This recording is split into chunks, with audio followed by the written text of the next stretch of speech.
Okay, good evening everybody. Welcome to the Overview and Scrutiny Committee. We'll start with apologies for absence, but I believe there's no apologies for absence this evening.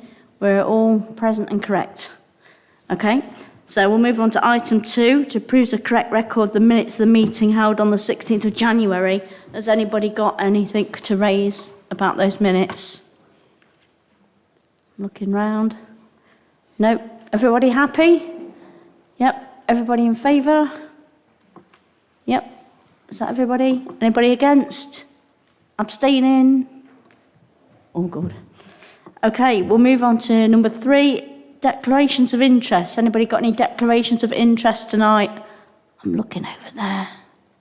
I was going to say she's miles away. Sorry, beg your pardon. Yes, I have a connection with Councillor Ellis. Would you care to elaborate? I shall say no more. We'll say no more about that.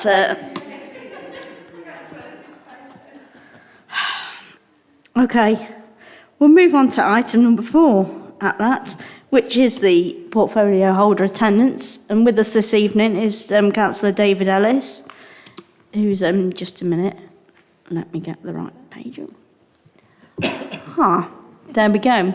Local Pride and Community Engagement Portfolio. It's David Ellis, so I'll hand straight over to David. Thank you.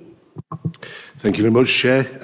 This is not going to be a one-man show. I'll introduce the officers that are with me. There's Sally Charles, who's the Antisocial Behaviour and Troubled Families Officer, and Lance Dewby, who you all know, who's the Head of Communities and Leisure and practically everything that moves. Okay. And you'll see I'll talk about my new portfolio. The portfolio's been here since August, and they're the areas of the portfolio. And I've highlighted the 4 areas that I thought you would probably most be interested in, and at least one of which I want your views on. So I'm going to talk about crime reduction, community safety, and crime levels. Talk about community events, parish council liaison, because I know there's 4 parish councillors here tonight, and member training and development. So we've talked about crime in previous meetings, but I think the last time I was here was November 2021, and that was very much at the tail end of, hopefully it was the tail end of COVID, and we had a lot of discussion about how crime levels had been distorted by COVID, by the lockdown. And that's the latest chart from the ONS, and that's police recorded crime levels. And you'll see it sort of bumped along. The 2 grey bars are the 2 lockdown periods, and you'll see that it sort of bumped along a little bit, dipped under both lockdown periods, which is probably what you'd expect. You know, we were all inside, shops were shut. Anybody being seen outside was an obviously suspicious character. And then you see since lockdown that the trend has continued up, and ONS's view is that recorded crime has returned to pre-COVID levels, and the trajectory is upwards. There has been a change in level and patterns of crime, and we'll come to later on. Partly as a result of COVID and lockdown, but maybe just a question of as time has changed, the nature of crime is changed. So when I've been here before, we've talked about the 2 main ways of monitoring crime levels. One is the police recorded crime, which the ONS says is so unreliable it's not accepted as a national statistic. And the other one is the crime survey, which measures people who experience crime over the previous period. And that they're pulled together on that chart, which is from the Police and Crime Commissioner's draft crime and needs assessment, police and crime and needs assessment. The bottom line, the bottom bars are police recorded victim-based crime. And you can see there, there's again the dips in 2020 and 2021, and then increasing in 2022, and the projection for 2023 to continue increasing. The second line up, the red line, is the Police and Crime Survey of victim-based crime. So you'll see there, that excludes digital or cybercrime. So you'll see there, again, the lines going up slightly, and as always, victim experience of crime is greater than police recorded crime. And again, you can see in the difference that the police recorded crime, there are some crimes that are definitely recorded. Homicides always recorded, and serious crimes, serious acquisitive crimes are recorded. But a lot of people don't report relatively minor crimes that they're a victim of, which are then picked up by the crime survey. The green line is the survey with the cybercrime added in. And you can see that is considerably higher than the red line, and is increasing at a faster rate. So I think it's very clearly that we can see that cybercrime is a bigger part of the crime pattern, and something that we're all more likely to be victim to.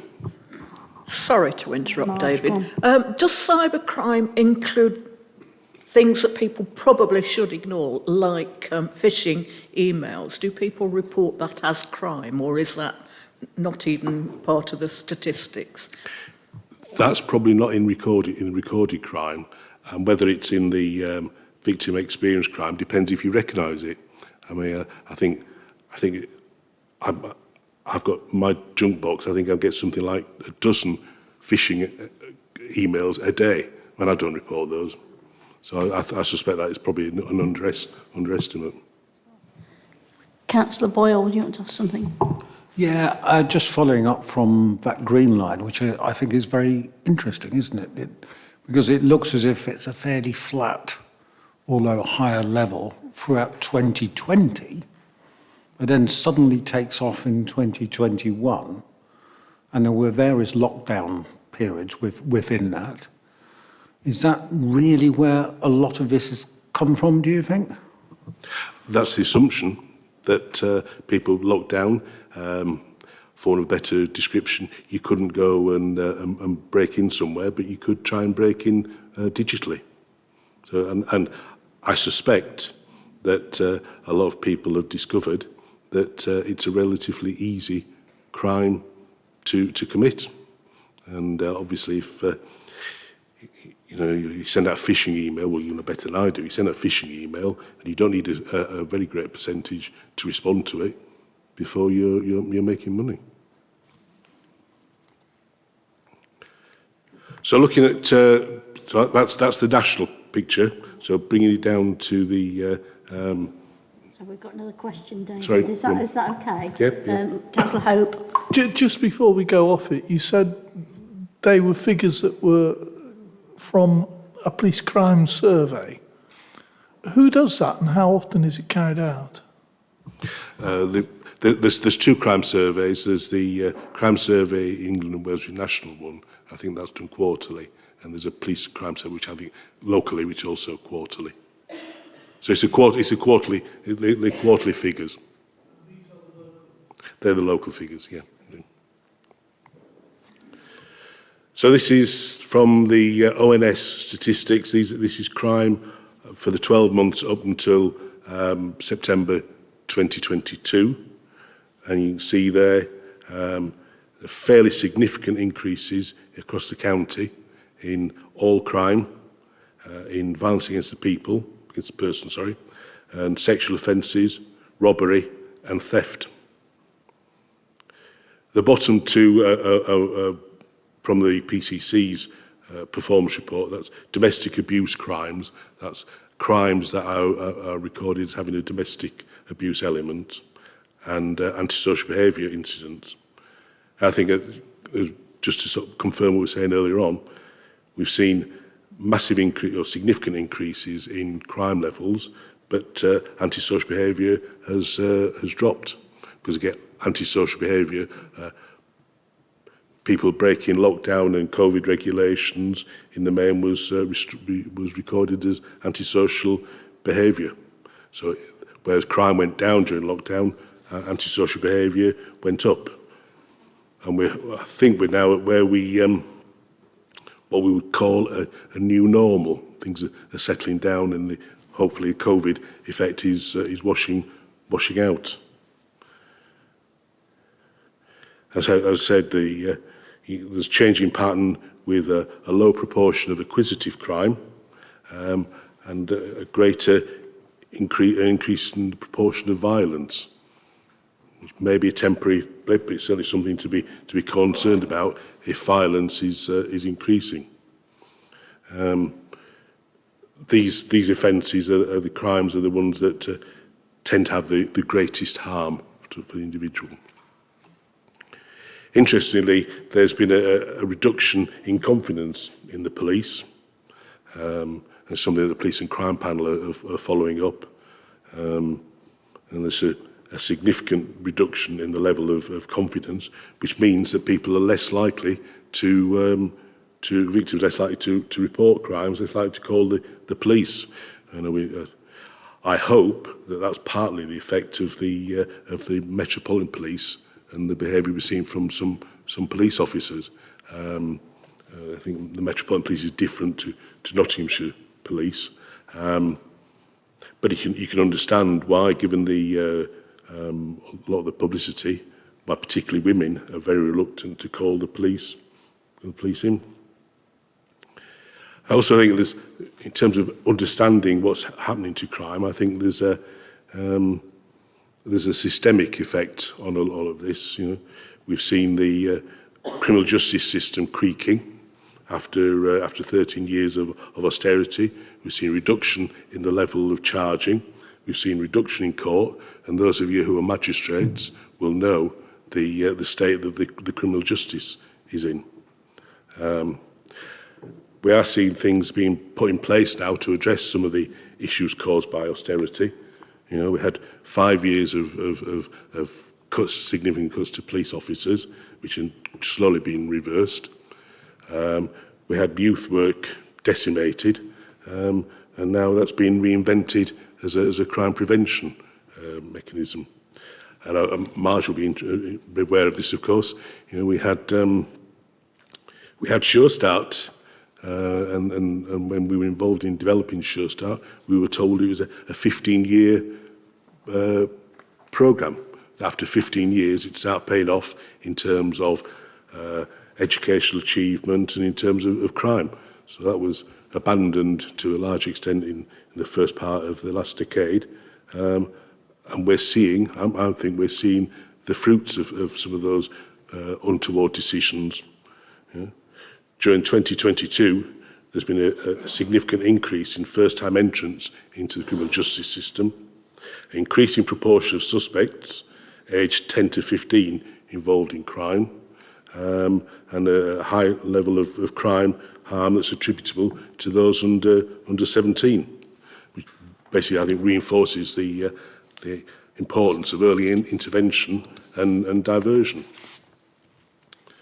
So bringing it down now to the position in Gedling, which thankfully is not as bad as the position across the county as a whole, which is, I suppose, is what you'd expect given the nature of the area.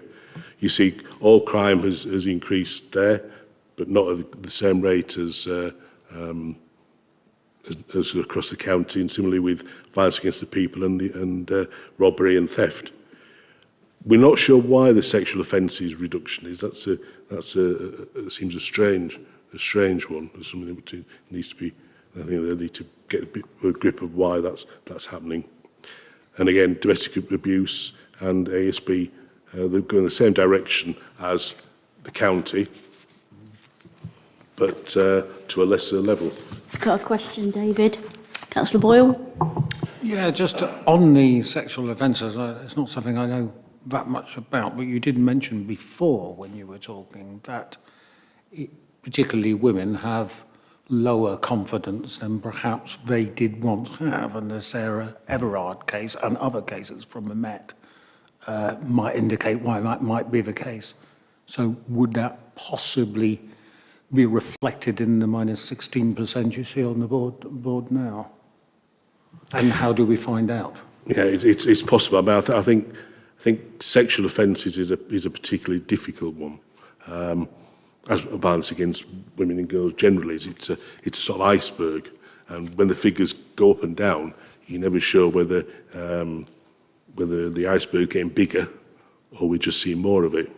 So we can speculate as to why, but we just need to do some digging in. Well, I suppose it's one of the things. See how the trend goes and see if it's a blip or something we'd actually need to take some account of.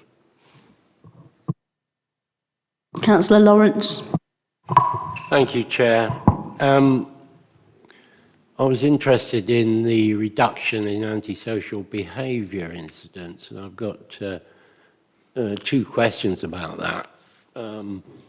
Because as you're very well aware, the biggest problem in my ward is to do with antisocial car cruisers, the so-called boy racers who are certainly not boys, and localised incidents like that are obviously, the longer it goes on, the worse it is. And I know, of course, that you've been working on getting a public space protection order in place, and I hope that after I know that the consultation period will be, in fact, overwhelmingly in favour of it. But I'm interested also to know why it's dropped so much, or what is that down to? I think that's the effect of COVID, or COVID washing out. It went up significantly during the lockdown period, as I said, because any COVID or many COVID-related incidents became antisocial behaviour. So it was a definition of the way the police record these things. So if somebody was found to be out when they shouldn't be out, that was considered as recorded as antisocial behaviour. So there was a blip, a significant blip during the lockdown period, which we think is now washing out. As crime's gone up, ASB's gone down as a effect of COVID. Well, thank you for that. I wonder if there's going to be a rise in it when the summer comes, given the problems that everywhere experienced of low-level antisocial behaviour on recreation areas. That's an observation. It's a very true observation, because that's the way things work seasonally. When we talk about the local policing priorities, the level of the type of crimes or offences that they're dealing with during the winter is different to what they need to prioritise in the summer. Antisocial behaviour is a prime example of that. We've got a question from Councillor Sam Smith. Thank you, Chair. I presume the difference in those figures are reflective of 2021 compared to 22, where, as you said earlier, robbery was more difficult to do because everyone was at home locked down. So how do those figures reflect, say, 2019, which was a normal year, compared to now?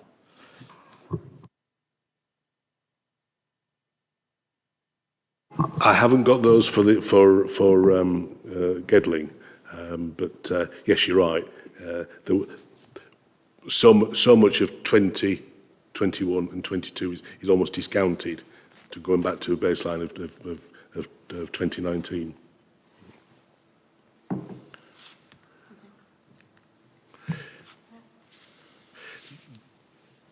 One of the things you're responsible for as a scrutiny, of course, is scrutinising the community safety partnership, which is a statutory body.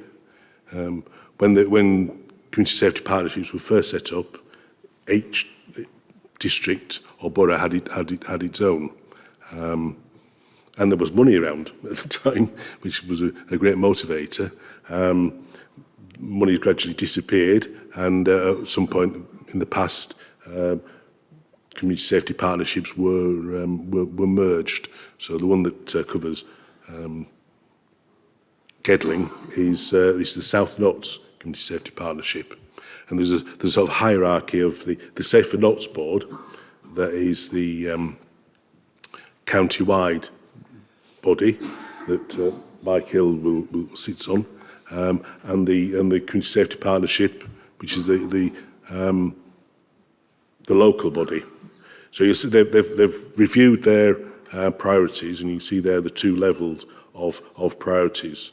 The county-wide, the Safer Notts Board, is leading on domestic abuse, violence against women and girls, prevent, that's the anti-terrorism approach, and high harm offences, modern slavery, and young people and children at risk of exploitation. So that they've very much been planned at a county-wide level, and I'm presuming that, as in the past, that somebody from the board will be leading on all of each of those. At the community safety partnership level, they very much recognise that we need to concentrate at the neighbourhood level on areas like robbery, burglary and vehicle crimes and other neighbourhood crimes, and antisocial behaviour. So in terms of what does the CSP, what value does it add?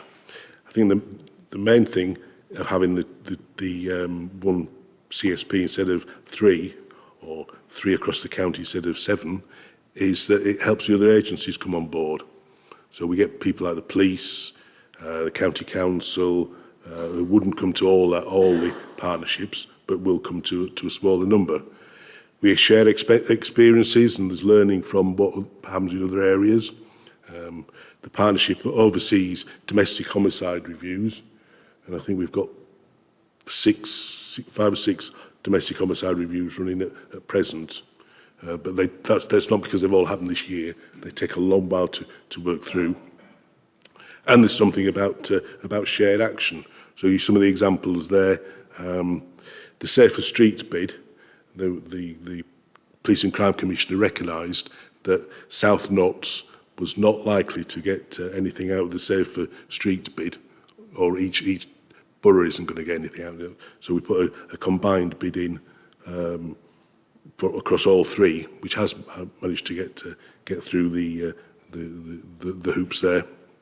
The last meeting we had a discussion with somebody from the Home Office on Prevent, which was the duty, our duty as an authority on deal with Prevent. And we had a discussion on car cruisers injunction. So it's very much the car cruisers. I think it's a dealing with things proportionally. So we've tried lots of local action from the local police, which has had limited success. So now the public space protection order, and then the discussions about whether we have a county-wide injunction, because we're in danger of moving the problem from Colic and the GAR to elsewhere.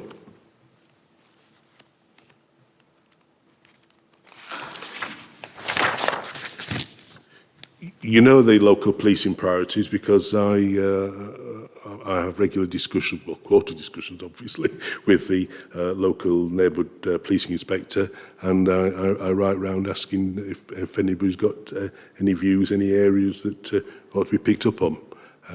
These are the local priorities for the current quarter. So the driving offences, the fatal 4, about using mobile phones, driving while under the influence, not using seat belts, and that doesn't just apply to Lancashire, and speeding, all issues that we're all concerned about. And we've certainly seen some proactive anti-speeding operations that the police have been doing. As Meredith mentioned, the antisocial use of vehicles, the car cruising, which isn't just a Gedling issue. It seems to be a circuit of several locations in Nottinghamshire. It seems to be coming from Ashfield via Rushcliffe into Gedling. As I say, the police did consider a county-wide injunction, but were reluctant.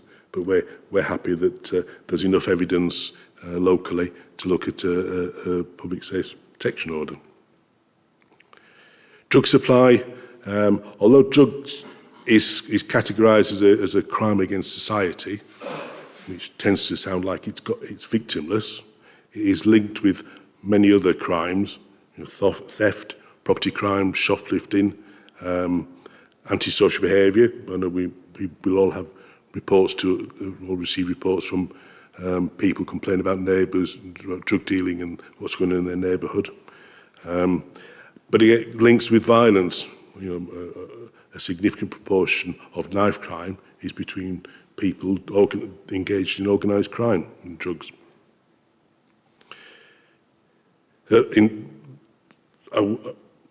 Important thing in terms of drugs, and is when we get on the doorstep, when we get reports or people come back, is to make sure the information is passed into the police system, so that their intelligence system is updated. Often you won't see an immediate response, but they assure me that it does. The intelligence does lead to the work they do, and we have seen proactive work from the Operation Reach teams of taking action on drugs. I think it's also worth mentioning, of course, that policing is not just about crime, and there's changes in society and other agencies that affect their work and affect all our feelings of safety. For instance, there's been a 19% increase in 999 calls, increase in mental health referrals. There's a rise in missing persons reports, especially young people, and an increase in demand for support, for instance, on domestic abuse. I was interested in reading the draft police and crime assessment that highlights the risk of the cost of living crisis. And I must admit, I'd not clocked all these, but the sort of areas of crime that could be exacerbated by cost of living. Talk about financial exploitation and coercion. Talk about begging, vagrancy, low-level antisocial behaviour, especially in city centres, low-level acquisitive crimes, shoplifting, abuse to shop staff, domestic abuse linked to financial pressures and coercion, and making it harder to flee domestic violence, rural crimes, theft of diesel, of livestock, increase in mental health problems and complex needs, and the effect of insecurity and inequalities on levels of violence and hate crime and public order. So it's the effect of the cost of living crisis as society changes, people can have more pressures, could be more significant. So that's very much a quick run through of policing and public protection. I have got some more areas, unless anyone wants to come back on those first. Has anybody got a question? Councillor Martin Smith. Thank you, David. At a local level, of course, we've got our police that do a wonderful job, but Gedling Borough Council, of course, has the neighbourhood wardens. Perhaps Mike might be able to comment on this. I understand we've got vacancies at the moment. I'm not sure whether that's because we can't fill the posts or we're not advertising, we can't afford the posts. And I understand they're not working beyond the normal daytime hours at the moment, when certainly with young people, I'm sure a lot of antisocial behaviour goes on early evening. Perhaps you could just comment on where we are.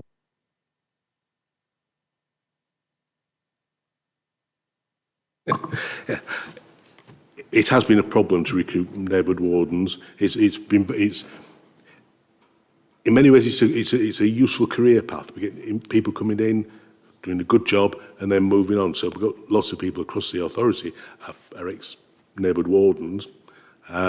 but it definitely has been difficult to recruit. So we have had lots of vacancies. We're still carrying vacancies. And it's a matter then, we'll never have enough neighbourhood wardens to provide cover, 24 hours, 7-day a week cover. So it's a question then of judging what's the best use of their time, and that's an operational deployment issue.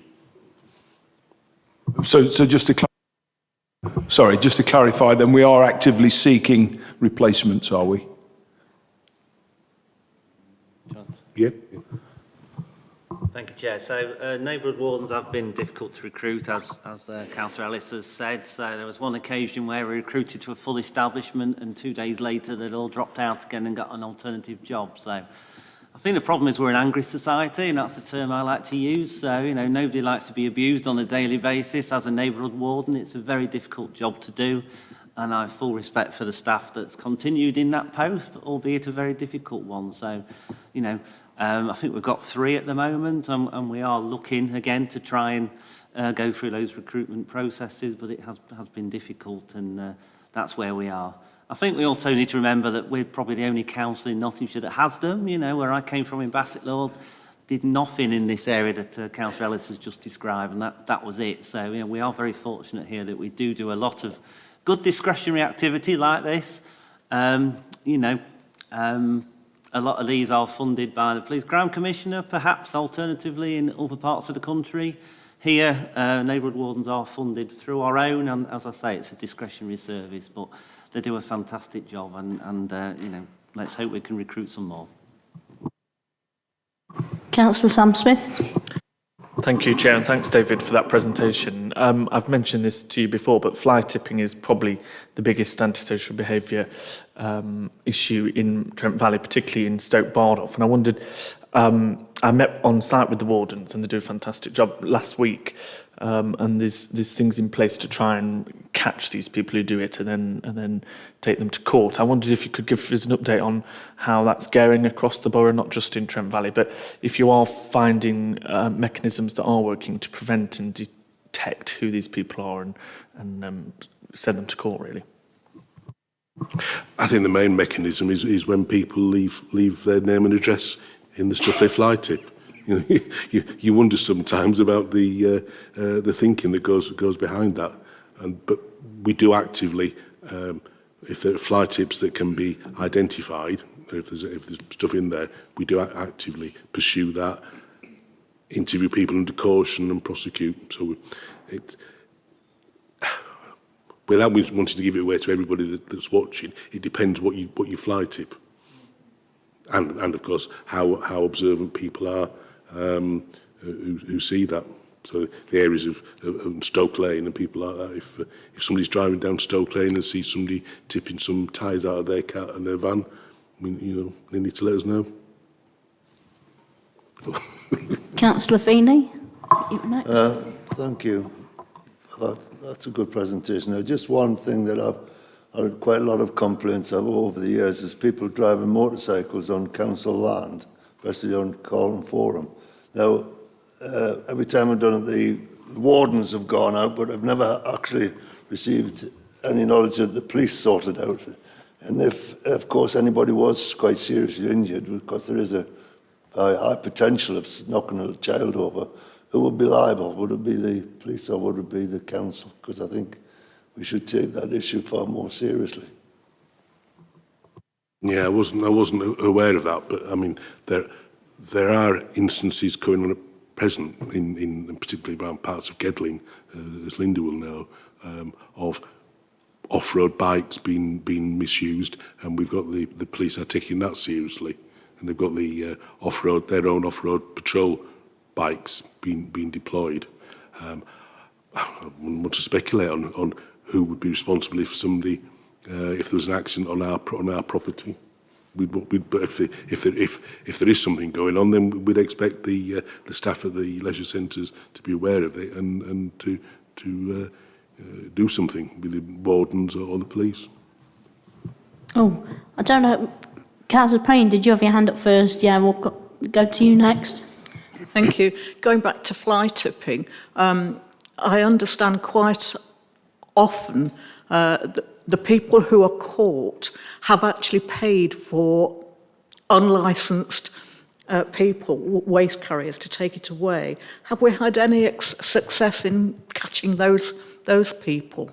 And are we planning, well, I'm probably looking more to Lance than you for this, a campaign again in Contact or something about the use of licensed fly tipping rather than, not fly, but licensed refuse collection for waste products rather than giving it to anybody who knocks on your door saying they'll take it away for you?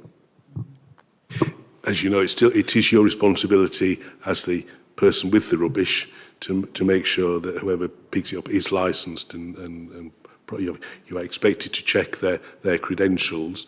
And I know we have had successes in the past, but that's anecdotal. I couldn't give you any figures. It's worth thinking about running the campaign. There was something like, Councillor Lawrence.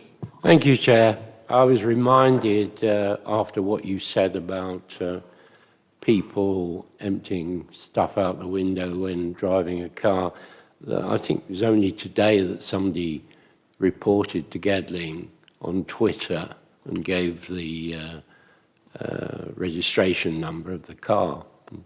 So if more people did that, it might help. and of course, in this day and age, more people can actually film what's going on. Okay, I think no more questions at this point, so if you want to carry on. Move on. Yep.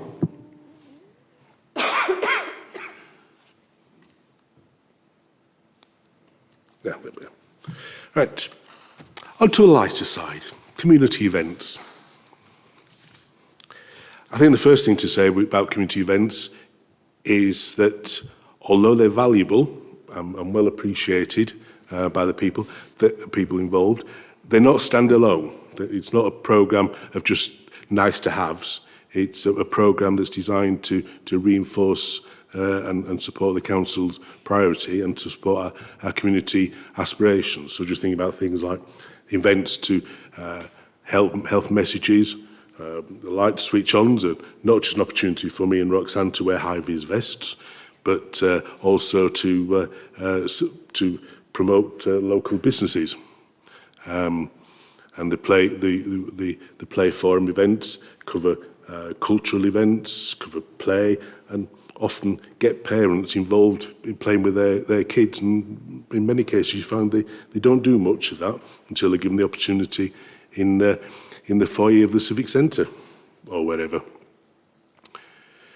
So we're working on a programme for events over the next year. Some of it will be recognisable. The family play events, cultural events, Christmas light switch on, Remembrance Day stuff, cultural events, other events to support economic development, doing some work on diversity. So we had one last year. We're trying to get girls and young women involved in skateboarding, which seemed to be very much a male thing. With it being the 75th anniversary of the Windrush, rather than the Windrush, we'll be doing something to celebrate that. We support things like Nether Pride, to support and celebrate diversity. Obviously, this year there will be something about the coronation screening and events. So a whole range of things that'll be going on. Large part of them will be co-produced with community and other partners, so voluntary organisations, I mentioned the Play Forum, parishes, children's centres, there are activities there. Trying to use our resources creatively, because as everywhere, the financial pressures are making it harder. So using resources creatively, such as the Bonington Theatre, to involve that, and sharing the expertise. We've got a very small communities team, but they've got lots of experience in organising events, and so they can share and involve other people. There's a particular one at the bottom that I think is I don't know whether it was going to be Lance's big thing or Lance's hateful thing. The Safety Advisory Group, we now require, is it over 3,000 people, over 3,000 people? 2,000. Events of more than 2,000 people are required to have a higher level of safety planning. And so that's something that Lance is involved in advising them to comply with the law and make the event safer. So we'll be shortly publishing the programme of events for the next year.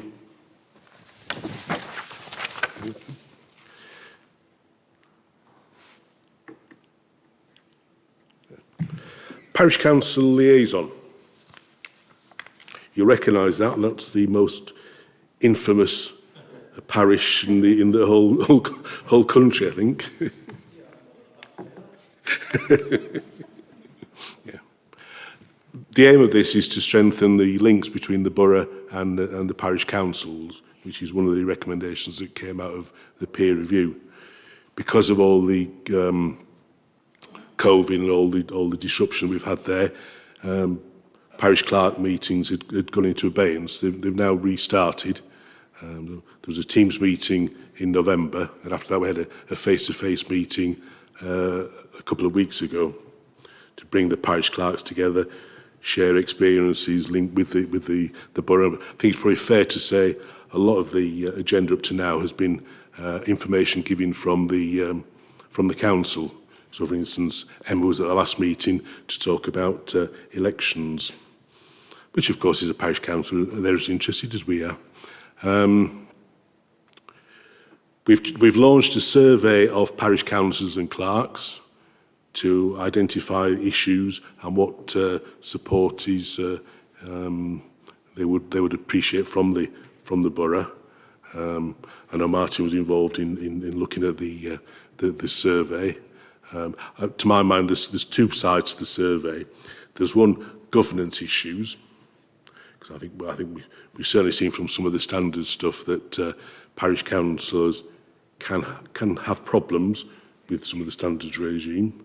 But then there's wider in terms of the issues that are affecting the parish more widely, and what issues are affecting them, and how we could work together as a borough council and local parishes, because we do know that the 12 parishes in parish councils in the area do have very different issues. You know, there are very difference between some of the urban parishes and the more rural parishes. We floated the idea of having a parish conference, a parish council conference. That's in the survey, and that's really question is, would it be of value? Who would want to come? And what sort of areas would we cover and how? But it's very much, so this is probably addressed most of the parish councillors. It's very much an open-ended survey, and I'd encourage parish councillors to complete it, encourage their colleagues to complete it, and parish clerks. Sorry, Councillor Lawrence. Thank you, Chair.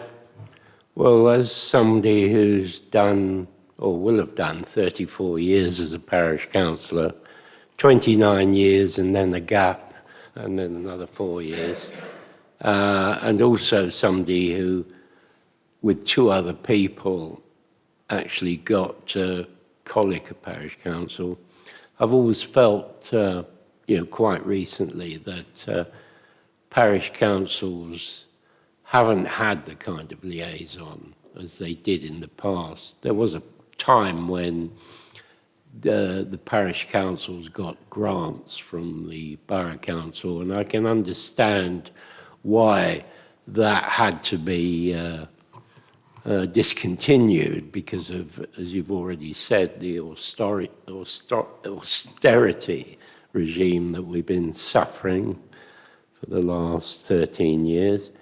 But I certainly think I'm retiring in May, as well as retiring from this place. I certainly think that more liaison with parishes is a good idea.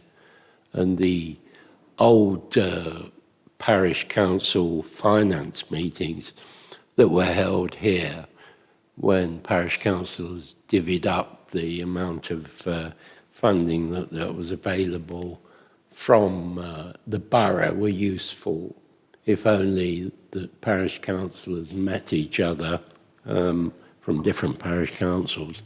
So I would obviously encourage parish councils to attend if a parish conference does come about, because as you said, there are various different parish councils that have various different ways of working. Yeah, there's something about people learning from each other.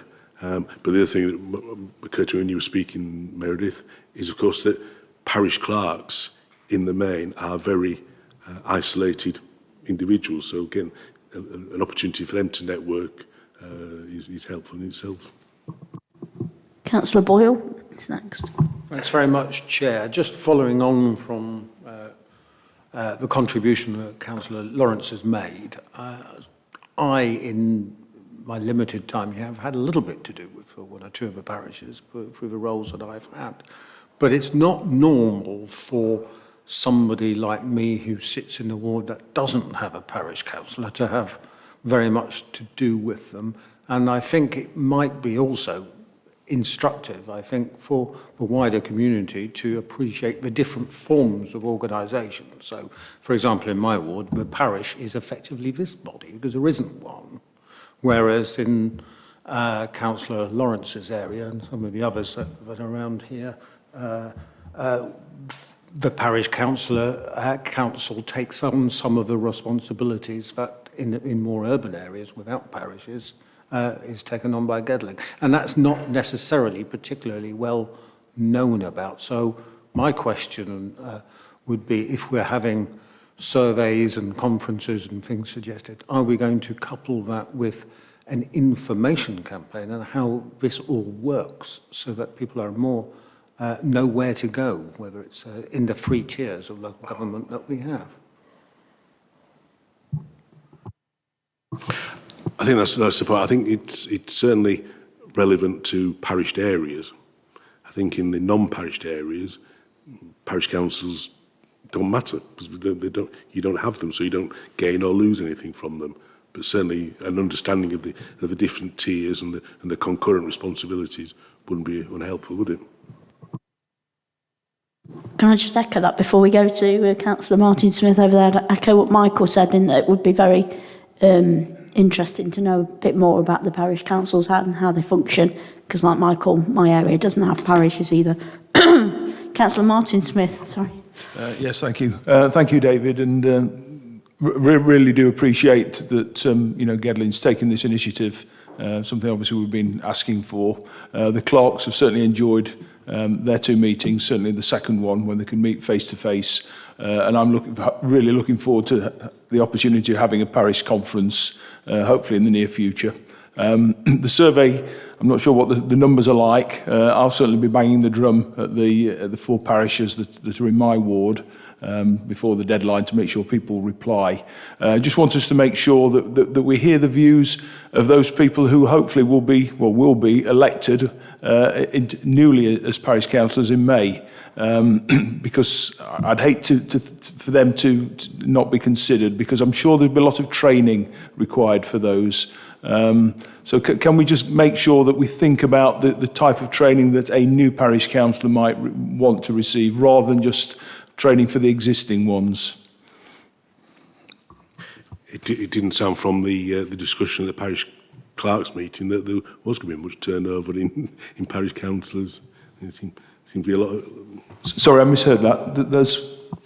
From the parish clerks, they weren't expecting a great deal of turnover from their members, but you can't tell, can you, until after May the 4th? Yeah. But I'll pick up a point about the parish training for parish councillors.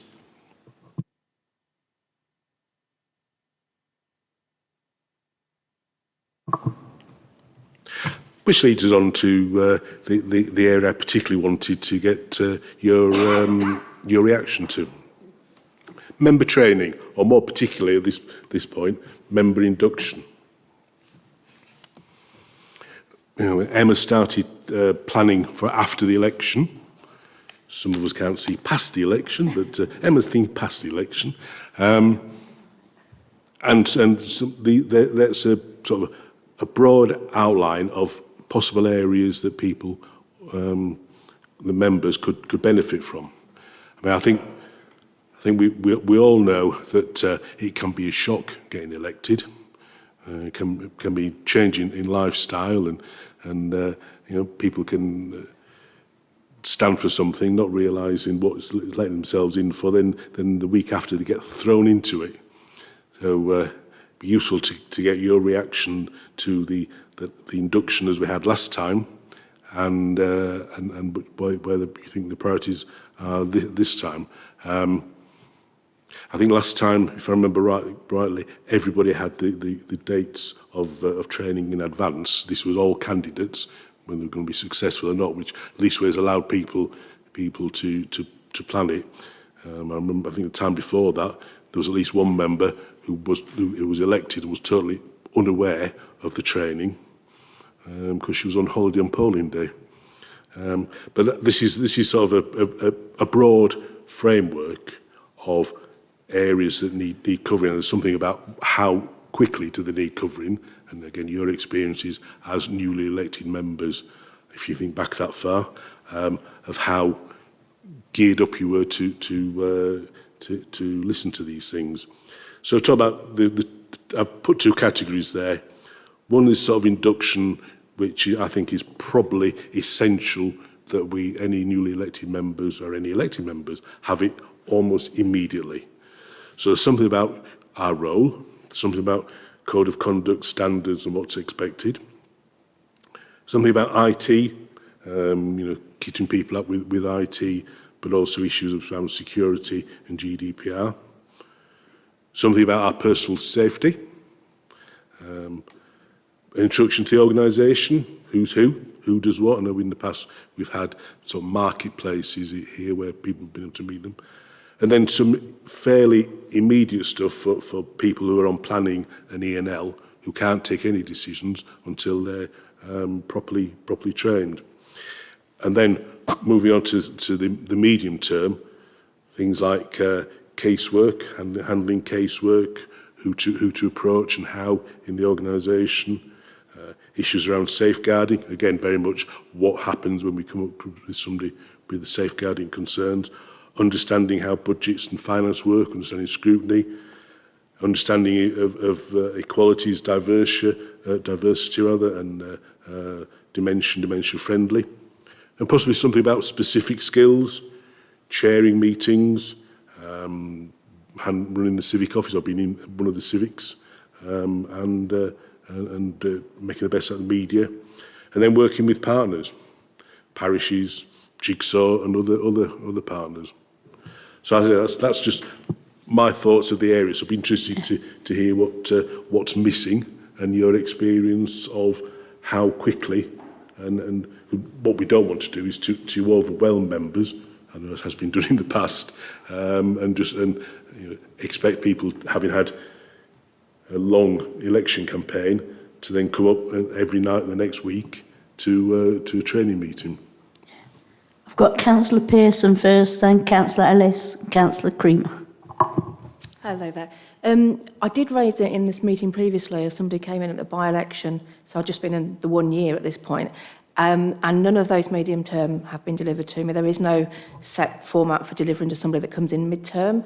I raised it in this meeting about 6 months ago, so that, can we make sure that they're put into the programme, but if people do come in mid-term, that they also get delivered training, because none of that's been available to me at this point.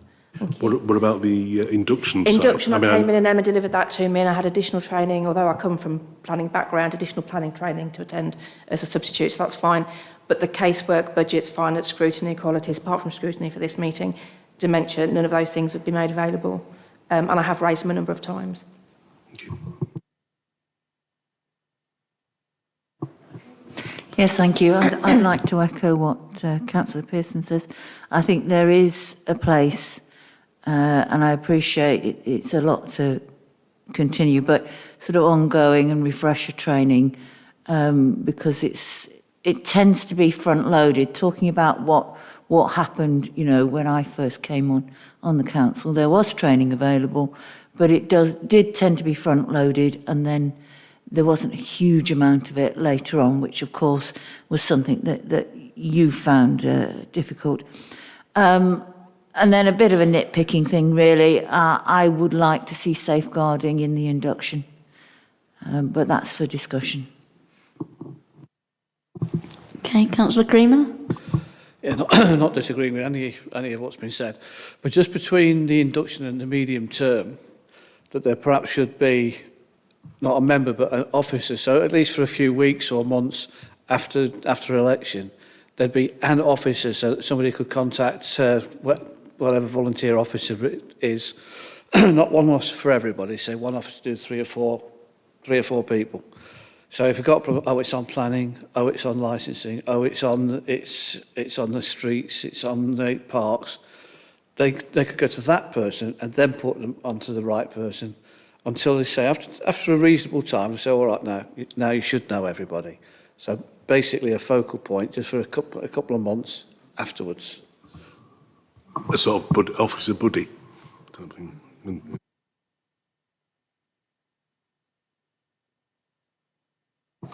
Sorry, Mike, go on. Thank you, Chair. I'd welcome everyone's training. So in the past, it has been difficult to get certainly everybody to a training session, and it does take a lot of effort to put a session on. So it's lovely if all of you could come. So we'll look forward to that. But yeah, we'll take your points on board. But for the induction, if anybody wants to come in, and my door's always open, so please contact me, and I'm sure Emma's exactly the same. So yeah, please. Contact us and we'll put any one-to-one training we can. Thank you. Councillor Boyle.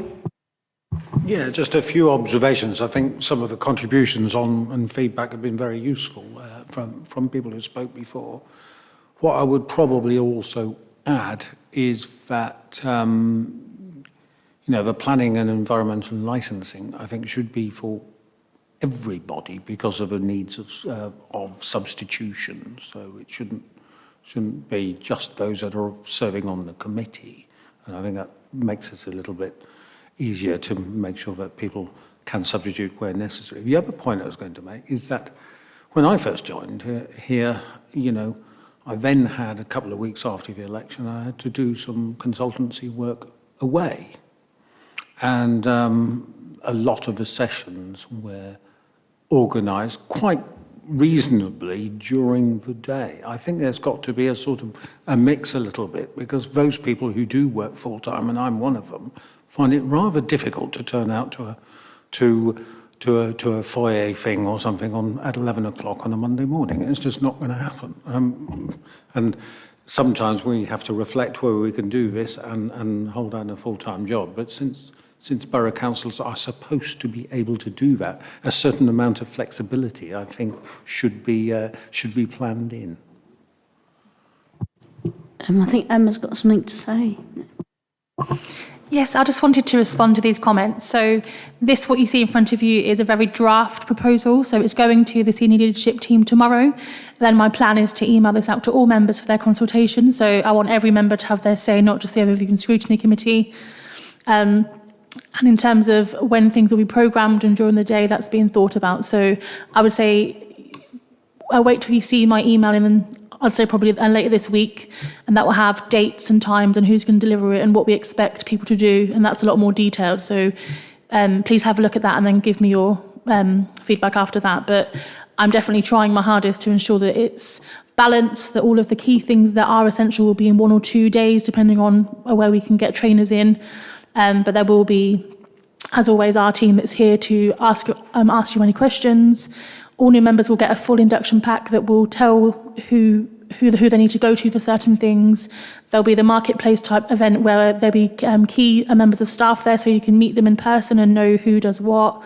And as always, there'll also be the council's inquiries email that I know that a lot of you use to get queries to the relevant department, so that will still be here next year. And in terms of ongoing development, I'm fully aware of this, and it's on my plan to ensure that it's not just every 4 years, that every few months to a year there's refresher training for key things, and that's mine and Fran's and one of our main objectives over the next few years. So thank you. Councillor Pearson. I was just going to add to the committee that actually any time I have been stuck and I've contacted anybody within the council or indeed one of my colleagues, you've always come back with an answer. So training aside, thank you very much for your officers, because they've always been very patient with my lack of knowledge. Yeah, I think I can still echo that after nearly 4 years. Councillor Lawrence. 2 observations about what councillors can expect. One is to do with councillors being informed when something is happening in their ward. There have been times over the years that either the leader or the deputy has attended something in the ward, and I do think that ordinary councillors should be able to do that. Second is to do with media, because my impression has been that there is a sort of strict media policy with officers that it's only the leader and the deputy leader who talk to the press, not the backbenchers. So it does seem to me that it would help councillors if they're able to find out exactly what's going in their ward, if there's a council event, and also to be able to speak to the media about what's going on in their ward. Thanks, I suppose I'll come back on that, Councillor Lawrence. I'm not sure that's something to sort out in this form, because it's not probably something that Emma can control, or maybe, or Mike. Do you want to speak, Emma? I can give some update on talking about events that councillors can go to. So you'll be hopefully pleased to know that in the next few days there will be a councillor contact newsletter like there used to be before, and that will have a section on regarding the mayoral events, and that will cover any key events across the ward. So for members moving forward, there will be that knowledge of what's happening in the next few months. We can definitely extend that to say general events that it's not just the mayor that's going to, like big events that we think that members may find interesting as well. That's absolutely fine to add. In terms of the who speaks to the media, that's part of the media protocol, so that will be a Rob McCleary thing to view, but I will pass it on to him and then I'll let you know. Thank you. Okay. Have you got any more, David? Nope, that's it. Unless any questions or comments. Has anybody got anything else to ask David about? I think it's been really interesting, very varied presentation. Councillor Lawrence, got your hand up. It's not to ask. Can I thank Councillor Ellis for one of the most interesting portfolio holders report that I've ever heard in an overview and scrutiny meeting. Wow. Well done, David. Follow that. Thank you. Okay, well, thank you very much, David, and thank you for the officers for attending, who hopefully also found it very interesting as well. I would quit while you're ahead, David. They knew it all already. Oh, okay, so the recommendation, just a minute, let me go back in my notes. So the recommendation was to consider, ask questions and make comments on the information provided, which I believe we've done, and discussion of the topics, potential inclusion in the future work programme. So is there anything really specific that anybody wanted to bring up out of that? Or it's all a bit awkward at this point, isn't it? Nobody knows who's going to be here. So obviously, well, apart from next meeting, in 2 weeks we'll be here, but yeah. Okay, so we'll leave that for the time being. Anyway, we accept the recommendation, and very much thank you to David and his team that came out tonight to talk to us. Okay, so now we're going to move on to number 5, which is the risk scorecard for Q2 to September 2022, and Mike Hill's going to talk to us about that. Thank you, Chair. So, as the Chair said, this is quarter two, so it's slightly, well, very old now. It's a period ending the 30th of September, so I'll have a quick canter through with what was there, but you know, quarter three has already been reported to the Audit Committee, and we're readily approaching the year end as well, so we'll see where we get to. But this is quarter two, so if you look in the reports, in the agenda, there is only one change in the risks level at quarter two, and that was risk 12, so I'll get to that in a minute. So there's 13 risks in total, and these are designed to cover every situation that the council faces. In one way or another, we can slot it under one or several of them. So risk number one, failure to prevent budget overheating. So this is basically budget monitoring. So as you progress through the year, you're uncertain when you set the budgets, you know, at the start of the year, whether you're going to meet spend on those. So the risk is always quite high in quarter one. Quarter two starts to settle down. And as it says in the report at quarter two, we were forecasting a net overspend of just short of £200,000, which was why this risk was set at red at that point. Quarter three, we actually reported an underspend. So when you see quarter three, you'll see that risk rating coming down again. So this one is just flows throughout the year, and there's nothing to be concerned about on that one. Risk two is failure to maintain financial integrity. So in short, this is about looking into the future. This is the medium-term financial plan. Again, at this stage, finances, and even now, even following the budget last week, you know, we know the future is difficult. There's a lot of cuts in grant funding, difficulties around inflation and everything else that was discussed at the budget last week. So this is our very highest risk. It always will be. So it's set at a red. And again, at quarter two, we had uncertainties moving forward. Since then, we have produced the budget, we have produced the medium term, and of course, we have set a balanced budget. So it's still red, but it's not as red, if you see what I mean, as it was in September. So that's one that flows through into the future. Risk three is about protecting staff. It's around health and safety. There was no change to this one in that period. We do have a new health and safety team now in post, and we used to have a guy called Grant Eilert who was absolutely brilliant. He left us, and now we've got a two-person health and safety team. Obviously, with any new staff, you have a new approach to things. They've quite rightly done that, and they've identified a few things that we hadn't uncovered before. So because of that, it stayed at the same level. One of the key things they've identified is because of COVID, we haven't looked at the Civic Centre emergency evacuation procedures, so everybody aren't in the office now, so it has made it more difficult to know who's in and who's not in the building, so we're going to roll that out. And risk four, failure to recruit and retain staff, and again this is about capacity. Pay has always been an issue. I think it's been in the press recently that you know, we against our neighbours we do pay slightly less, so it has always been a difficulty. To mitigate that, we've obviously paid all staff up to band 7 £250 as a bit of a windfall just to help against the cost of living. We've also recently deleted the band 2 posts and put those onto the top of band 3 to try and alleviate the pressures at the lowest level.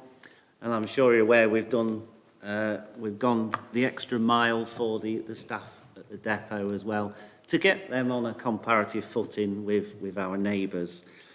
Clearly we can't do that for everyone. We'd love to, you know, so we have got staff in this building, for example, who are slightly behind the curve, and we're seeing what we can do for those, but it is a difficulty when, you know, as we saw the budget, things are tight at the moment. So we've moved a long way on this one, I think I'm trying to say.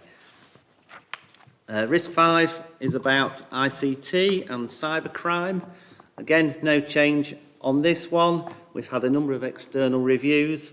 They've assured us that things are reasonably okay. You can never be okay with cybercrime because you don't know what's coming around the corner. But at this stage, it's an amber. There's not much to worry about. But, you know, as I say, we're always vulnerable to attacks as well. One area we haven't moved as quickly as we wanted to was the new digital strategy and the IT strategy. Unfortunately, Paul, who was the head of finance and IT, has just left us, so we've got a vacancy there. That IT side needs pushing when I get the recruitment sorted on that one, and that's one of the areas we'll need to focus on. Risk 6, failure to protect and utilise physical assets. This is about our physical buildings, and again, we're doing asset condition surveys, suitability surveys. We need to look at the conditions of those. The health and safety team are working well in assessing those. They're going to identify a risk programme, basically, of what needs doing alongside the condition surveys, and then we will put mitigations in place to try and resolve those. So, again, no change on that one. Risk 7, failure to react to changes in legislation. There's two cases going at the moment. There's the Brazil case, which is about giving leave for part-timers, so it is quite a national issue. The only place it's going to affect us, if it's approved, is the casual staff working at leisure centres, and that may result, if it's successful, in some small additional costs to us, but we just await the outcome of that case. The second one is McLeod, which has gone on for a long time now, and it's about the pension side. And again, we wait the outcome of that one. Risk 8 is about contractual breaches. No change here again. This is controlled mainly by procurement, so we're working hard now to try and get an automated contracts register in place. There's new software available and we need to implement that. We do have an external procurement team. Bolsover provide that for us, who do a superb job for us. But that needs to go hand in hand with this automated register and, making staff aware when contract renewals are in place or extensions or whatever. So that's one area that we just are working hard to, move forward on. But again, at Q2, no change to that. Risk 9 is about legal challenges. It's a green, so it's the lowest rating of risk we use. And again, it just talks about self-employed instructors here. So there's something around those that where we need to think about moving them onto permanent establishment if they've been here for quite a while. So we're working on that. Risk 10, green, again, our lowest one, and this is around our customer services. We're always monitoring complaints. There's no real underlying trend there. We've talked about waste is the main area that gets complaints, and that's obvious because we've got millions and millions of bin collections each year. So we do get a few there, but the trends are fairly constant. We are working hard to try and reduce those and address the complaints, and there's a lot of changes happening in the depot again in that regard. But really, this is about customer services and everything is quite positive at the moment. Risk 11, again, it's about reputational damage to the council. This is green. There's nothing really highlighted here about reputational damage coming out. Risk 12 is about emergency planning. This has increased because the county council provide our emergency planning arrangements. Virtually all district councils now have engaged the county council in the same manner because they can employ a core team of emergency planners at County Hall that can be shared across the districts. Unfortunately, there is a vacancy in their team and that person should be doing the emergency planning for Gedling, hence why we've increased the risk at this stage. The County Council are working hard to try and recruit to that post, and then again that risk will reduce once more. And finally, 13 is about the long-term future, looking at the socio-economic trends. We are an ageing population, so it's about us as a council trying to transition and see what changes we need to do to meet that changing demographic. So that's probably, I'll leave it there, Chair. Okay, has anybody got any questions about the risks? Councillor Sam Smith. Thank you, Chair. Thanks, Mike. 2 questions from me. Risk 4 is about recruiting and retaining staff. Could we have an update on the Director of Environment post, which has been vacant for a few months now, and what you've decided, if anything, with that post? Also, Risk 2 is about financial integrity. I know we can't go into the details of it, particularly due to the police investigation, but do we know when that will conclude on the fraud investigation?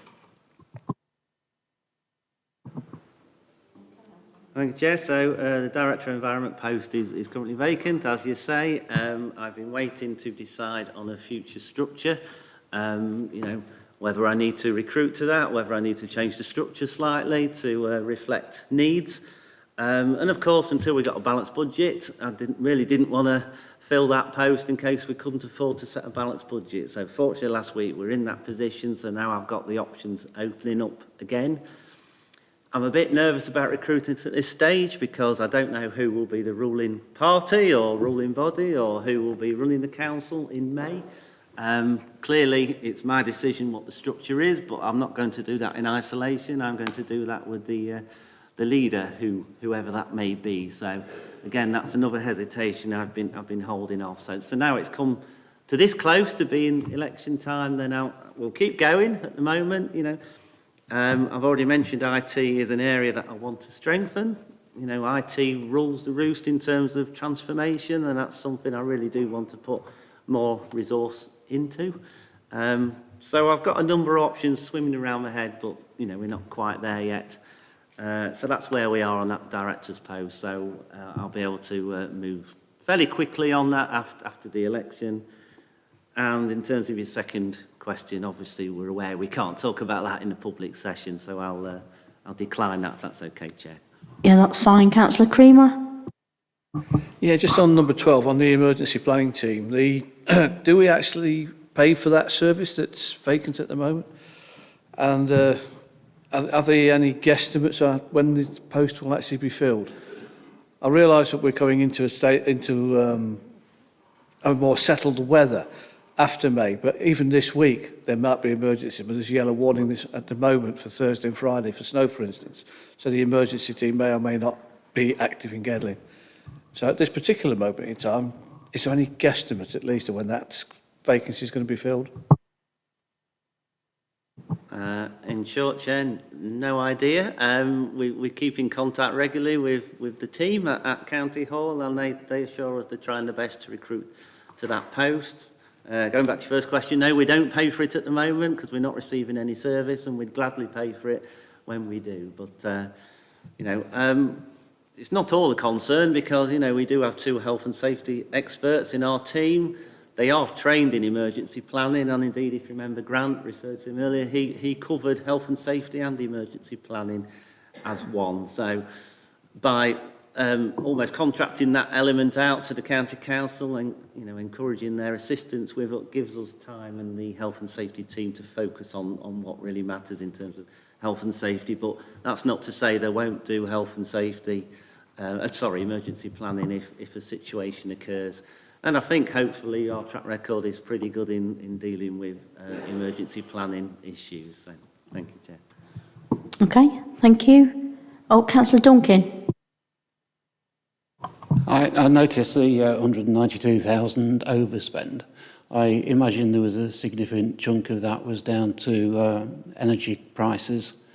So I was wondering, under Risk 6, we did an audit of buildings. Did we at the same time look at whether they would benefit from things like insulation and renewable sources such as solar panels and heat pumps to reduce energy costs? Thank you. Yes, so I'd say 192,000 overspend forecast at Q2. That had changed round to a surplus, a contribution to reserves at Q3. A lot of that was inflation, yes, absolutely, on energy costs, and also the pay as well. The pay award had a huge impact on us, as we've made you all aware. Previous meetings, it cost us over £1 million in the pay award, which we had to find ourselves, So it has had a huge impact on us. So in terms of energy efficiency, we've got the carbon management strategy and action plan that we're working to. We work hand in hand with Midlands Net Zero Hub, who are based at the City Council, and they do a lot of good work across Nottinghamshire, and we all work together in partnership with them. Just recently, they've offered us 3 surveys, free of charge, of buildings of our choice. So we're deciding which buildings to have those surveys, energy efficiency surveys of. And the beauty of that is we'll then get a report which will advise what energy efficiency measures we could undertake, and hopefully that will then enable us to put further bids into the public sector decarbonisation fund. So sometimes you have to match fund, it depends what the initiative is, but other times you just get a grant towards that as well. So, you know, it is expensive. To put 3 air source heat pumps in this building, it's about 900,000. So it's the business case. And can you put a value on carbon? No. But, you know, there's a reality game as well. So things like that. But, you know, so we are looking at the energy efficiency audits at the same time. So. Okay, thanks very much, Mike. So I can't see any more hands up at the moment on this particular item. So we're going to note the progress of the actions identified within the corporate risk register. So that's item number 5. Item number 6, we're going to talk about the Gedling plan, the quarter 3 report, and Mike's going to talk to us about that as well. Thank you, Chair. So, yeah, moving a bit closer. This is the end of December report, this one. So, starting with the actions, there are 90 actions in the previous Gedling plan, not the one that was approved last week at Council. So this is the Gedling plan that expires in 3 weeks' time. So at the end of quarter 3, we had completed 18 actions, with the remaining 72 on target to be delivered by the end of March. So far, so good, but we'll see when we get to the end of the period. In terms of performance indicators, there were 32. 18 were on or above target, 5 were slightly below target, and 3 had actually missed the target. The other 6 indicators were for data tracking purposes only. The table in paragraph 2.4 showed examples of particularly positive performance, and I just wanted to draw your attention to 4 of those. So the number of long-term empty homes returned to use, and again this is defined as over 6 months. There are various definitions, so council tax use it as 2 years, in excess of 2 years. Here we use it as over 6 months, and against a target of 10 we'd achieved a figure of 33, which is really good news. Percentage of planning applications processed, again the major and other categories had both exceeded their respective targets. The number of visits to leisure centres recovering from COVID and had exceeded the target by almost 25% in the last quarter. And the net additional homes provided, where we had achieved a figure of 234 against a target of 124. And again, I think if you heard the leader last week in his speech say we've had the fastest growth in quarter 3 since the 1970s. So, you know, a very good result there. The reasons for the 3 indicators that missed the target are set out in paragraph 2.5 of the report. The first one, processing housing benefit change of circumstances. We achieved 5.3 days against a target of 5, so we slightly missed it. And we saw a slight reduction in processing times, obviously due to Christmas period, Christmas leave, which again, things are looking okay and back on track in quarter 4. Working days lost to sickness absence, 9.92 days against a target of 9. This remained high but was reducing, and I can confirm we're about 9 at the moment, so it's continued to reduce week on week, which is really good news. And current number of Leisure DNA members, 3,676 against a target of 4,105 members. This did miss the target, but it does reflect the national position, mainly again to the cost of living. People are handing in gym memberships to quite rightly afford to live. On the positive side, it was good to see our promotional activity generated 313 new members, although 77 did cancel straight away in the new year, but the net gain was really good to see. In terms of achievements, these are set out in detail in the appendix to the report, but some were separately highlighted in paragraph 2.7. They featured the Pride of Gedling Awards last November, where we had an astonishing 190 nominations, really successful. The Warm Spaces initiative to create places that residents can come together to socialise and stay warm. The White Ribbon campaign, still in the foyer out there, where we worked with Carlton Town Football Club, and we are here to promote ending violence against women and girls. Again, Councillor Ellis has mentioned that earlier. The improvements to CCTV across the borough. The UK Shared Prosperity Fund allocation. So we were awarded just short of 2.9 million in funding, which we can invest in our local communities over the next 3 years. We've had a few meetings already with the communities, and we had an officer meeting this morning to try and really roll that out and gain momentum. So, you know, it needs to be spent where it needs to be in the community.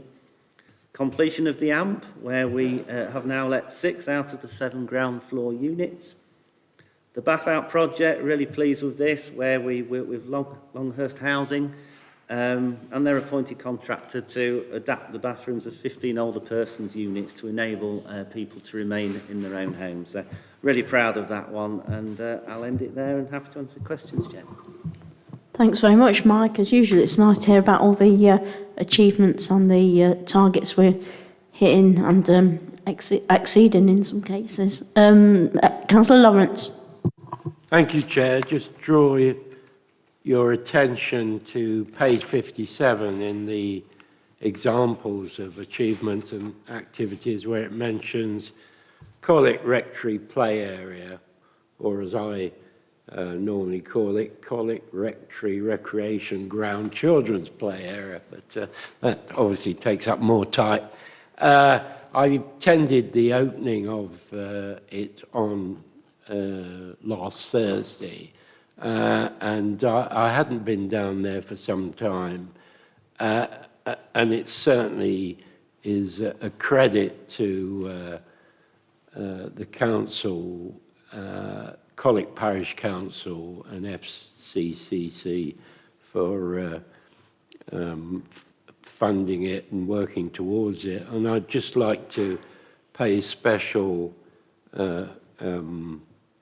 thanks to Jane Richardson of the Parks and Street Care, who oversaw it. I sometimes think that when I said, I talked to her about it, and she said, well, I'm just doing my job. But I think there are some officers that go above and beyond what they need to do. And this certainly is a good example of that. Thank you. Thank you for that, Councillor Lawrence. I'm sure that'll get passed on to the officers. Has anybody else got any questions about the Gedling plan update?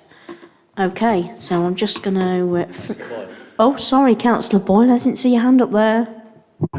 It was done very quietly and very without fuss. But, this isn't more of an observation, and again, a vote of thanks to the amount of work that goes into these things. It's something that I'm particularly pleased about, is the bringing empty homes back into use. And I think that's been, because that is of benefit not only to the local ward and the neighbourhood in which these things happen, it also reduces homelessness and various other things. So I'm very pleased that that work is continued and is on target.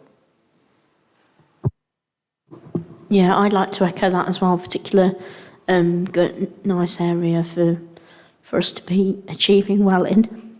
Yeah, okay. So now I definitely can't see any more hands now. So we're going to note the progress against the improvement and actions performance indicators in the Gedling plan from Q3 of 22-23. Okay, now we're going to move on to the scrutiny work programme. Let me just bring it up on my iPad, although I don't think there's much to look at, to be fair. So Emma, do you want to say something? Just to say that, yeah, there's not much movement now due to the one meeting left. So we rescheduled as we decided last time. We have a decent programme next time. If you have any comments on anything you'd like us to prioritise next year, then I'm very happy to take those on board. But obviously I know that everyone feels a bit unsure due to the election. So happy to take comments. That's it really. Does anybody have any comments about the work programme? No, not even the 2 weeks' time work programme. That's fine. Okay, so with that, I'm going to bring tonight's meeting to a close. I think we've had a very informative evening from David and Mike. So, yeah, and thank you for all attending, and I'll see you in a couple of weeks. Thank you.